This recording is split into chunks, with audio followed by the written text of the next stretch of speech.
Let me tell you of the days of high adventure.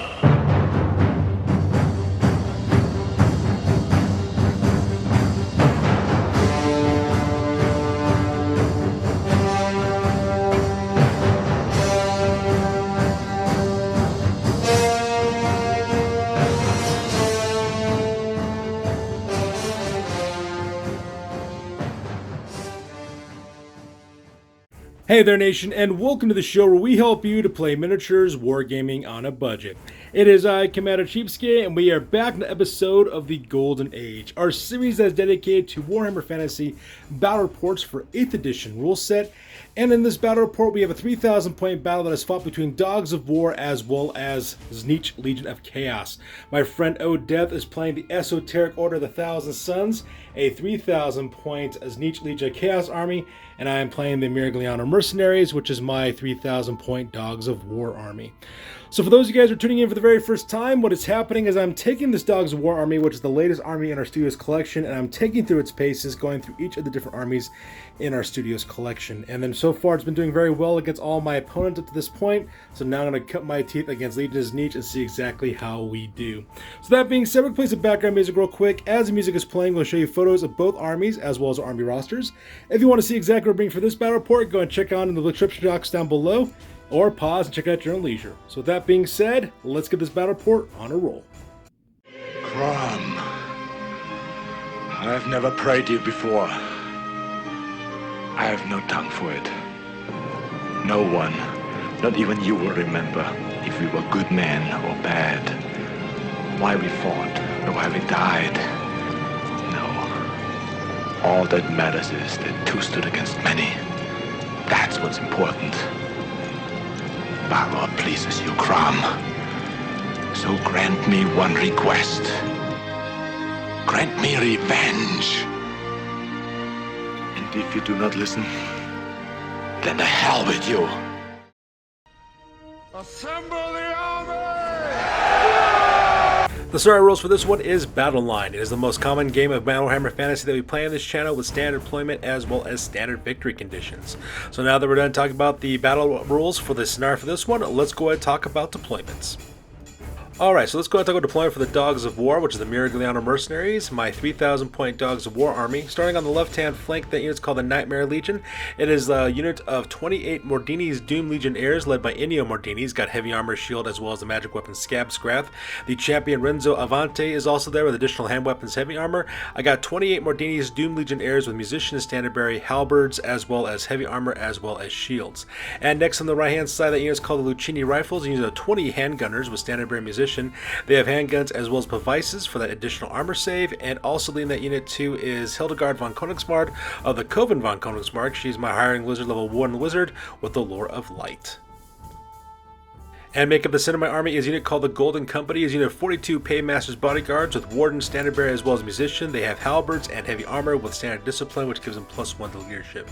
Now normally they would not be able to use the general's inspiring presence rule, but that doesn't matter though, because my general is also in that army. That character's name is Condottieri Patricio Il Turcio. He's my merchant prince, who's also the merchant general of my army.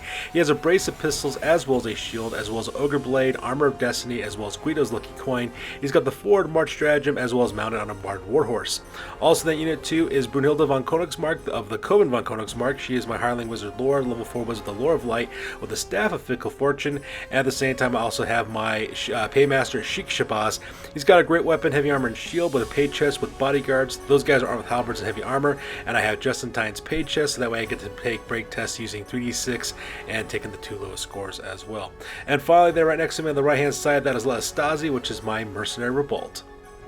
And finally, make up my right-hand side, on the right-hand flank, on the right-hand side of the left of the screen, that is called the Verezzo Gunners, is a unit of 20 handgunners with standard-bearer musician. They also have handguns and devices with the Banner of Eternal Flames, giving them flaming attacks.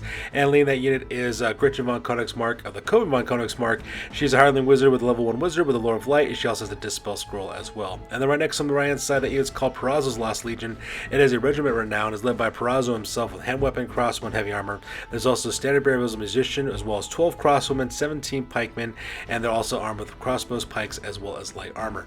And then tucked on the back right hand side, that is Lagonia, which is my mercenary great cannon. And Vanguard up forward beyond my lines. On the left-hand side of the unit is called the Thugs de Barrow. It's Unit 5 Stratiotes with light crossbows as well as horses. And right next on the right-hand side is the Saints of Sartosa, which is Unit 8 Mercenary Ogre Man-Eaters with Standard Bearer and Bellower. They have heavy armor. The 4 front guys have 4 additional hand weapons, and the 4 back rank guys have grit weapons. And they also have the Vanguard as well as Stubborn rules. And that makes up my deployment for this one. So, driven across the battlefield is the Esoteric Order of the Thousand Suns, which is my friend Odeth's 3,000 point Tzeentch Legion of Chaos army. Starting off his left-hand flank, as well, he's got 2 heroes over on the left-hand side called the Ruins of Sarnath, as well as the Quest of Iranon. Those are 2 Exalted Flamers of Tzeentch. And right next on the right-hand side, those guys are called the Night Haunters, which is a unit of 3 Screamers of Tzeentch. And continuing on the deployment, right next to them on the right hand side, that unit is called the Colors Out of Space, which is the unit of 3 Screamers of Tzeentch, as well as the Dunwich Horrors, unit of 20 Pink Horrors. They have Musician, Standard Bearer, they have level 1 Wizard with the Lore of Tzeentch, as well as the Blue Fire of Tzeentch. And making up his center line in the back left-hand corner, that is Skeksis of Dark Crystal. He's a Chaos Source of Tzeentch, level 2 Lore of Tzeentch. He's got Chaos Armor. He's got the Bolted Change spell as well as Infernal Gateway. He's got a Enchanted Shield as well as a Talisman of Preservation. He also has Third Eye of Tzeentch. He's also mounted on a Disc of Tzeentch as well.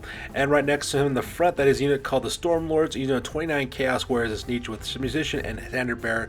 They also have Halberds as well as Chaos Armor. And leading that unit is Akko Telbrass, the Champion of Tzeentch.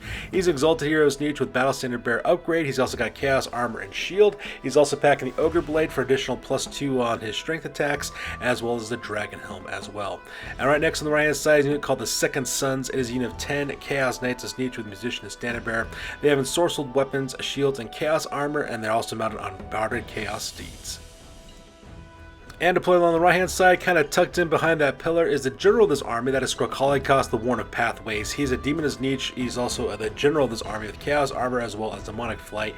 He's a level 4 Wizard of the Lore of Light with Searing Doom, Enchanted Blades of Aiban, Glittering Robes, Gehenna's Golden Hounds, as well as the final Transmutation.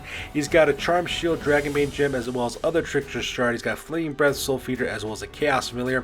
And then finally on the right hand side, that is a Shadow over Innistrad, which is a Mutilith Vortex Beast. And that pretty much makes up the plan for this one. So blown over with, let's go and talk about battle plans. So for the battle plan on this one, it's pretty simple. I am playing against Chaos Legion of Tzeentch. However, this time I decided to take a gamble. I decided to use my forward march rules for my stratagem from my Mercenary Merchant Prince, and actually had my entire army move out 6 inches forward, closing distance between me and the Tzeentch Legion of Chaos. And the reason why is because I want to bring my firepower to bear much sooner against my opponent. That way I'm in range with my 2 units of handgunners, so that way they can start cutting down some opponents. My idea here is to whittle down my opponent slowly by actually shooting at him as he crosses against the battlefield, whittle him down, then finish him off with counter charges in close combat. As you can see, I do have my work cut out for me. My opponent has actually put most of his fighting force over here on the right-hand side with his Chaos Warriors, Chaos Knight, Demon Prince, as well as his Mutilith Vortex Beast. And he's got his fast moves over here on the left-hand side with his Pink Horrors, as well as his Screamers, as well as Exalted Flamers as well. So I do have some work cut out for me on this one. By the way, if you haven't noticed, we've also featured some new terrain on this video.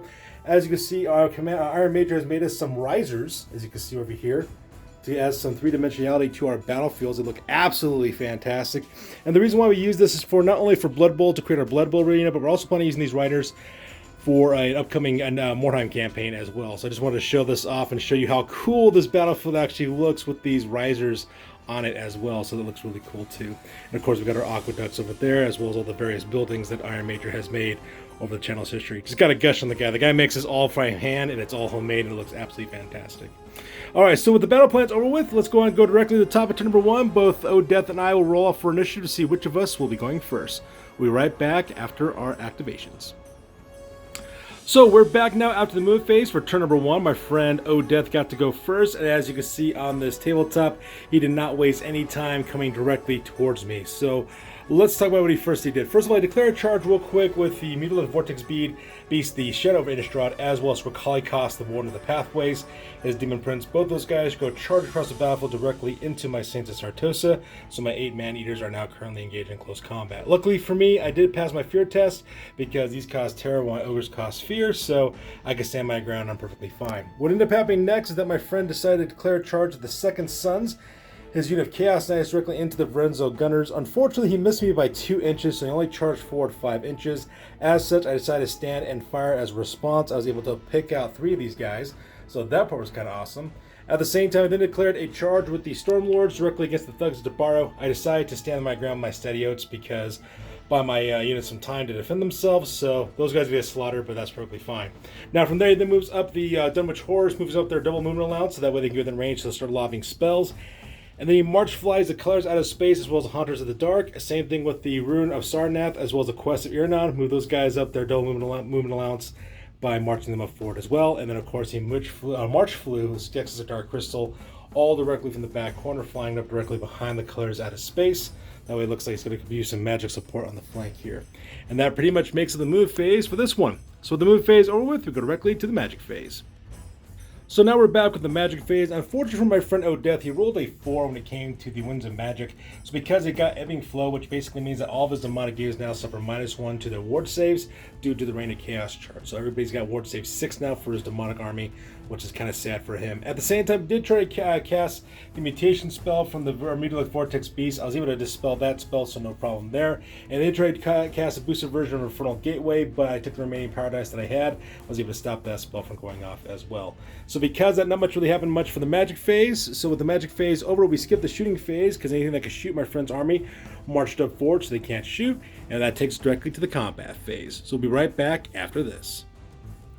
So we go directly to the combat phase. As you can see right here in the middle, the Stormlords had no problem slaughtering the Thugs of Debaro. Because they destroyed that unit, my friend Odeth elected to overrun, so because he did overrun 10 inches, goes ripping across the battlefield, smashing directly into my friend's gunners. So just like that, my handgunners now are engaged in close combat. Meanwhile, over here ended up being a slaughter from my opponent Odeth. In the end, he was able to chop up one of my man-eaters, put a floating wound on another one. I did manage to put 2 wounds onto Skrakalichaust. However, the problem though is that I lost combat by 1.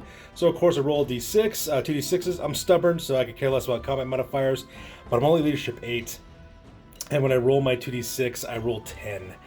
So because I did break leadership, I'm not anywhere near my battle standard bearer at all. So because I cannot reroll leadership saves, so because I roll to flee, I roll a 4 to flee, and my opponent decides to pursue with the Mutilated Vortex Beast, the Shadow of Innistrad. He rolls a 9, so that unit is going to be destroyed. So I'll be right back after the aftermath.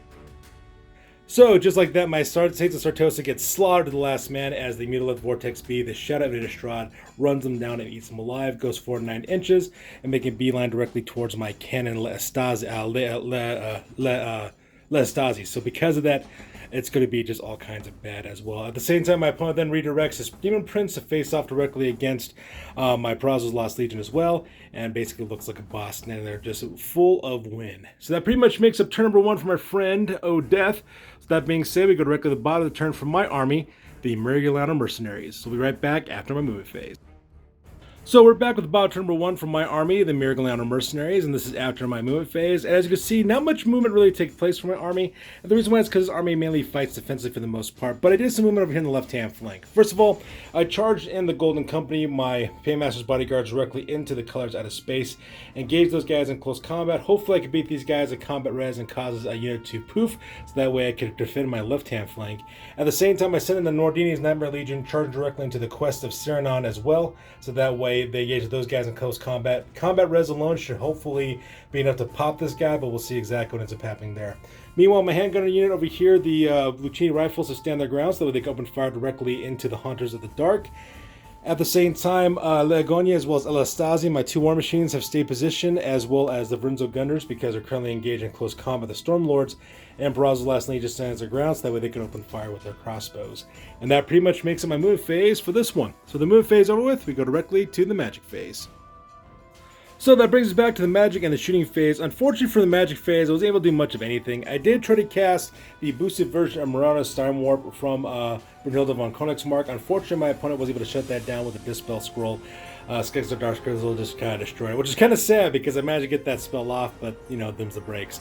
I then tried to cast Shim's Burning Gaze real quick with Hildegard von Königsmark, but unfortunately, though, I was able to get that spell off just because my opponent used the rest of his Dispel dice to stop me from actually getting that spell off, so that part was kind of tragic. So with that being said, we go directly to the shooting phase, and the shooting phase, I was able to kill the Ruins of Sarnath real quick using my character Mordini using his Scab Scrath, using his Death Shriek ability. Managed to pop that guy off the table, so that part was kind of nice. At the same time, I also opened fire with the Lucchini rifles, managed to plink off one member from the Night Hunters, so that was kind of cool as well. My war machines, though, not so great. The Leogonia tried to open. Leostasi opened up with its. My Revolt opened up with its multiple shots. Managed to kill 4 members of the Dunwich Horrors. Unfortunately for Leogonia, which is my cannon, I did try to fire directly at the Shadow over Innistrad. Unfortunately, though, when it came to the bounce, I rolled a misfire, so the cannonball got stuck on the ground. So that part was kind of tragic. Meanwhile, however, Perazzo's Lost Legion didn't open fire with their crossbows directly into the Second Sons. Managed to plink out the last 2 guys in the back rank. So cut that unit in half. Luckily for my friend Odette, though, he did pass his leadership test, so they just managed to stand their ground. And that pretty much makes the shooting phase for that one. So the shooting phase over with, we go directly to the combat phase. So that takes us directly to the combat phase. As you can see in this video over here, I managed to slaughter the Collective of Space, no problem. They do manage to kill 2 members of my Golden Company, but I was able to destroy that unit, no problem.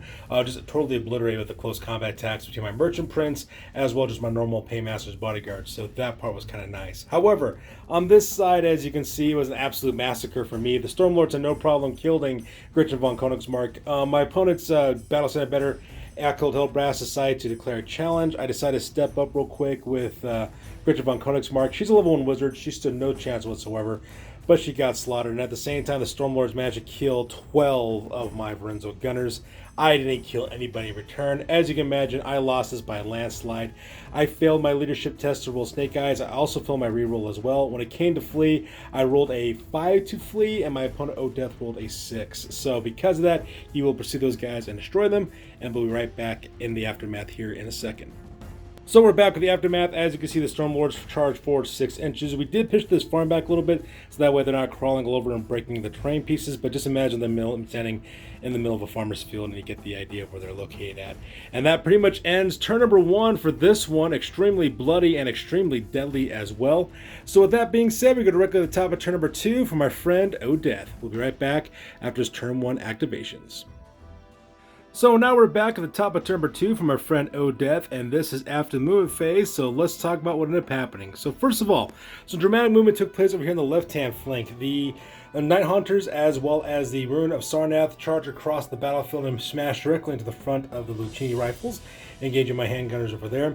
At the same time, Skeksis of Dark Crystal also flew directly across the farm over here, right behind Mordini's Nightmare Legion. Looks like he's planning on using some of his magic tricks in order to destroy my undead unit. At the same time, the Dunwich Horrors also charged forward as well, catching directly into the front arc of the Golden Company, so those guys are engaged in close combat as well. Meanwhile, over here on the right-hand side, the Storm Lords actually do a quick reform real quick to face off against the left-hand side. Looks like he's going to go for a flank charge against my Golden Company. At the same time, he also sends in Skrakalichaust, the Warden of Pathways, as well as the Second Sons going directly into the front of Perazzo's Lost Legion. Unfortunately, my opponent forgot that I do have pikes. I do get strength bonuses against him whenever I get attacked by cavalry and by monsters, so it'll be kind of interesting to see exactly how that combat works out as well. At the same time, the Shadow of Innistrad, the Mutolith Vortex Beast, also charged directly into Lagonia, my cannon, and catching that directly into charge as well. And that pretty much makes up the move phase for this one. So the move phase over with, we go directly to the magic phase. So now we're back for the top of turn number 2's magic phase. My friend Odette and his Tzeentch Legion of Chaos. He had a very powerful magic phase.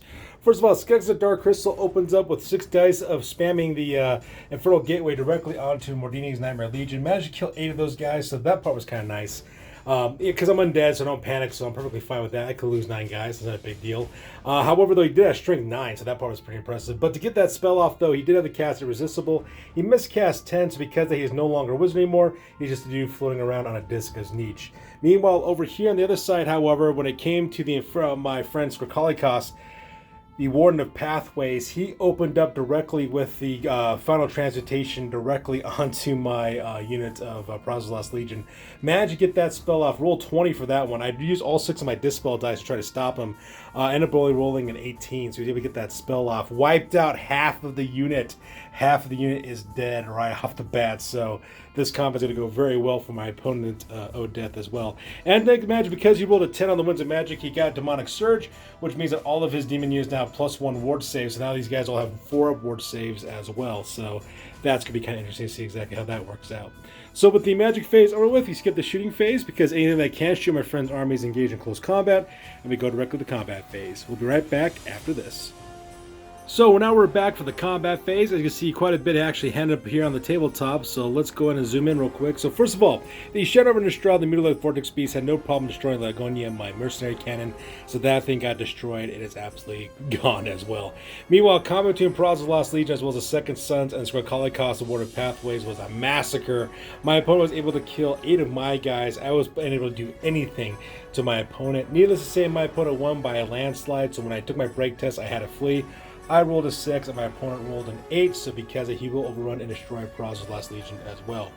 Meanwhile, over here, combat between the Golden Company as well as the Dunwich Horrors was actually pretty good. They maybe managed to kill 4 of my Paymaster's bodyguard, which is kind of sad. However, though, I do manage to kill 8 of them in return, so 9 of them in return, so that part is kind of nice. However, though, that was with, of course, with the demonic instability in the end. So this unit is still standing its ground. It's still tar-pitting my unit of the Golden Company, so that part was kind of rough too.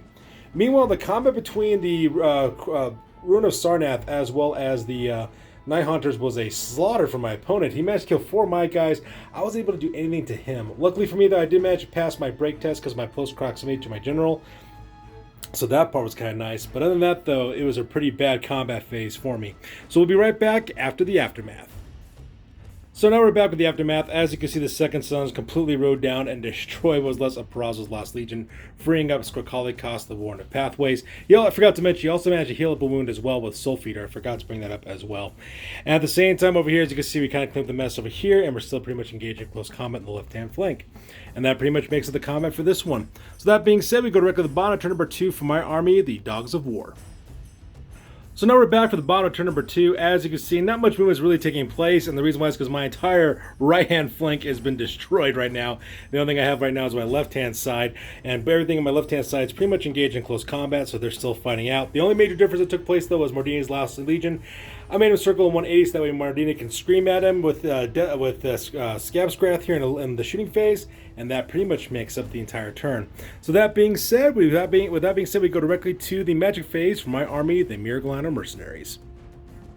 So we're back. This is taking place after the magic as well as the shooting phase. So let's talk about the magic first of all. So first of all, I did try to cast Browner's Torn Rope, the bubble version of it, so that way I can get all the additional buffs for my units. Unfortunately, though, my opponent used all 6 of his Dispel dice in order to stop that spell from going off, so not much happening there. However, I did manage to get 2 spells off directly onto these guys. For Lucini's Rifles, I got Speed of Light as well as Light of Battle, so that way they automatically pass all leadership tests, so no more fear tests anymore, which would be kind of nice to help balance things out. And at the same time, the Lucini Rifles are Weapon Skill 10 and Initiative 10, so hopefully that could help out as well.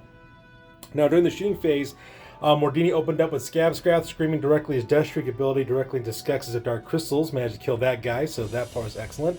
At the same time, my Revolt, La Stasi, opened fire with its great cannon, with its multiple fire shots, managed to kill 6 members of the Stormlords, so that part's kind of nice as well. Now, granted, these guys are probably going to be dead because the Stormlords are going to be charging him here in the next turn, but at least I got to use it during this battle, so that part's kind of nice. So that being said, we go directly to the combat phase. So now we're back for the combat phase. As you can see, combat was spectacular for me. First of all, the Golden Company had no problem wiping out the last of the Dunwich Horrors. I was able to kill those guys to the last man, and exactly the same thing happened with the Lucini Rifles against the Night Hunters as well as the Quest of Sarnath, I believe is the name, Quest of Aranon. Managed to kill that guy off with Combat Res alone because I was able to kill the 2 Night Hunters, no problem, as I killed those 2 Screamers, and because of the difference in combat resolution, I managed to pop off the Quest of Aranon as well. So I did a swift reform, putting these guys in a column formation because I'm facing against a huge horde of Chaos Warriors as well as monsters coming down the line as well. And that pretty much makes it the combat phase for this one. So that being said, we go directly to the top of turn number 3 for my friend Odeth, and be right back after the movement phase. So now we're back at the top of turn number 3 for my friend Odeth, and this is taken directly after the movement phase, so let's talk about what ended up happening. So first of all, my friend declares charge with the Stormlords. The Stormlords go charge across the battlefield, smashing directly into La Stasi, which is my Revolt, so those guys are now engaged in close combat. We move the Aqueduct out of the way so that way they can get close together because we can't defy the rules of physics by occupying the same space multiple times. Follow them from there, of course, everything else pretty much marched up forward. The Second Sons basically did a wheel march through the farm over here, lining up directly next to the flank of the Stormlords, and same thing with Skrakalichaust, the Warden of Pathways. He did a fly march directly next to the Stormlords to protect their flank, and then of course the Mutilated Vortex Beast, the Shadow of Innistrad, also marched up forward as well, trying to get closer to use his Aura of Mutation directly onto any one of these units over here. And that pretty much makes it the move phase for this one. So the move phase over with, we go directly to the magic phase. So let's talk about the magic phase real quick. So for my opponent, he actually 6 dice final transmutation directly onto the Golden Company, and my company lives up to its name, losing 12 guys to that spell as well. Luckily for me, my character survived, but I lost 12 Paymaster's Bodyguards. At the same time, these guys cost 12 inches of stupidity on everybody. And since the winning magic came up on a 10 on this one, it came for the Dark Prince Thirst. And unfortunately for the Vrenzo Gunners, they actually had to take a leadership test with 3d6. And from their leadership test, they had to take some casualties. So because of that, I unfortunately lost 7 guys on that one. But luckily, though, I do pass my leadership test because I have the Light of Battle on me. So that part was kind of nice as well. That's another thing that we weren't really sure. We weren't really sure if the Light of Battle actually means I automatically pass that test or not. But I decided to default on the factor of cool and let my opponent roll the dice anyway. So that's how we kind of ran it. If there's something different, though, please let us know down in the description box below if we made that call right or not. And that pretty much makes the magic phase on this one. Now, unfortunately, my opponent did have to irresistible force on that one. He rolled a 6 on it, so he does get hit with the blast template, but he managed to ward save it, so he's perfectly fine. So nothing much happened from there. So that being said, with the magic phase over with, we skip the shooting phase and go directly to close combat. So now we're back for the combat phase. Needless to say, the Stormlords had no problem killing off Lestasi, my Revolt, so that thing got destroyed, no problem. So because of that, my opponent decided to overrun, but unfortunately for Odeth, he only rolled a 4, so he only goes 4 inches forward, which puts him in directly counter-charge range from my Golden Company, which is exactly what I'm going to do in my next turn. So that being said, we go directly to the bottom of 3 for turn number 3 for my army, the Dogs of War. So we'll be right back after my move phase. So now we're back at the bottom of turn number 3 for my army, the Miragliano Mercenaries, the Dogs of War, and this is after the move phase. So first of all, I declare a charge with the Golden Company. I do pass my stupidity check, so that part's kind of nice. However, when I rolled for my charge, I rolled a 3, which was perfectly fine because that just put me within an inch of, not within an inch, I'm sorry. It put me within, I think, just a couple inches of actually smashing into the Stormlords. I could have missed it by 1 more inch. If I had rolled like a 2 instead, I would have completely missed it. But luckily for me, though, I was able to smash the distance and go directly towards the Stormlords, so those guys are engaged in close combat. Meanwhile, I then also marched up the Meridian's Nightmare Legion as quick as I can, marching up along the flank here, so that way I can engage my opponent as well.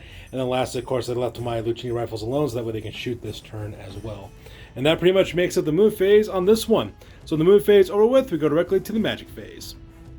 So now we're back for the magic phase, and finally I was able to cast the boosted version of Barona's Time Warp. So because everybody within 12 inches of my caster gets twice as much movement, plus 1 attack, always strike first. It does that for both my Golden Company as well as for my Lucchini rifles. And then during the shooting phase, Lucchini rifles open fire with their handguns directly into the Second Sons, and as you can see, they're no longer there. I managed to kill one of them, but it was enough to actually make them take a break test, and they failed that break test. They actually flew back 12 inches running away, which also triggered the Shadow of Innistrad, which failed his leadership test as well, and also fled too. My opponent rolled a 10 as well as an 11 for the leadership test on these, so they couldn't re-roll it because there's no because they're out of range of the battle standard bearer. So because of that, they started fleeing directly off the battlefield. So that part was amazing as well. So with the magic phase over with and the shooting phase over with, we go directly to the combat phase.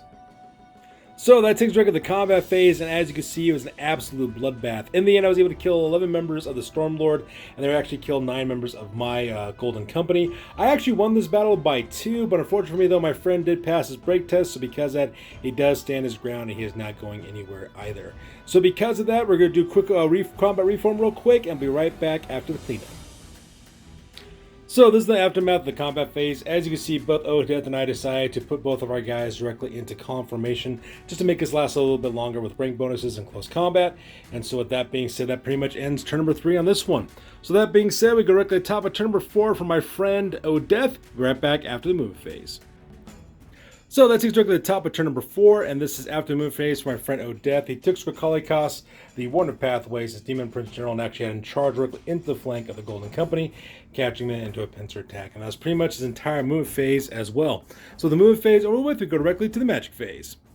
So now we're back for the magic phase. I forgot to mention this earlier. The Second Sons, as well as the Shadow of Innistrad, they actually flew off the edge of the table. So because of they're completely gone, didn't pass the leadership test, and they actually rolled out of the box in order to escape. However, during the magic phase, though, disaster struck. My friend Odeth tries a 6 dice a final transmutation once again. But unfortunately for me, he didn't roll very well, so I was able to dispel that spell instead. So he had 2 dice left over, so he decided to roll Glittering Scales for his Stormlord, giving them a Scaly Skin Scave of 5 up. The only problem, though, is he rolled box cards to do that. So when he rolled for the miscast, he rolled double 1s on that one, Snake Eyes. The large blast template goes off. He kills 7 of his own guys. He kills 9 of my guys as well. And to make matters worse, his general gets sucked up directly into the warp as well, and he gets killed. So, needless to say, at this point, my friend Odeth decides to call the game at this point. He lost the remainder of his forces when they ran away. He lost his general, and it pretty much ends the game. And as you can see, it is a lot of death and destruction. So, that being said, we're going to go directly to the after action report because this battle report is now officially over. That's it, man. Game over, man. It's game over. Sure, I could have stayed in the past.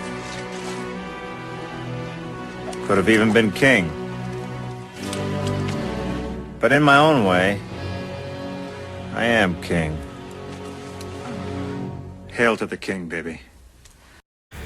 Now it's time for the After Action Report. This is the part of the battle report we talk about what went well, what went poorly, and what we claim for the next time that we do battle. This is the After Action Report for the Golden Age Battle Report number 151, and this one being a victory for yours truly. In the end, I was able to score 2,350 points, while my opponent was able to score 1,396. So for my friend Odeth, he lost Skrakalichaust, the Warden of the Nine Pathways, Skeksis of Dark Crystals, the Rune of Sarnath, the Quest of Iranon, the Dunwich Horrors, the Second Sons, the Colors Out of Space, the Haunters of the Dark, and the Shadow over Innistrad. For my losses, I lost Hildegard von Königsmark, Brazos lost Legion, the Vrezzo Gunners, the Thugs de Baro, Lagonia, La Stasi, as well as the Saints of Sartosa. Now this fight was extremely brutal, and the reason why is because I lost so many fighters because I decided to be an idiot and decided to take the offense on this one. Using forward march was a bad idea, and the reason why is because it closed the distance between myself as well as Odeth and allowed him to take me apart and rush into me in close combat. I got a little too trigger happy. I wanted to get close the distance so I could open fire on my guns, not realizing by doing that I'm also shortening the amount of firepower I actually can build on my enemy. So because of that, Odeth exploited that weakness and just took it to me. He basically exploited the flanks on this one. It did actually a really good job on this one, sweeping across my main line as well. And to be perfectly honest, I should have lost this fight because this fight was actually going downhill for me really quick. If it wasn't for that miscast that Skrakalichaust made and that climatic battle directly towards the end and him exploding and being sucked into the warp, I think I would have lost this battle, to be perfectly honest. I need to stop focusing on my playing and stop using luck to help me out because, you know, relying on luck is never a good thing. You should rely on skill as well as discipline to do that, so I have to keep that in mind the next time I do battle with this one.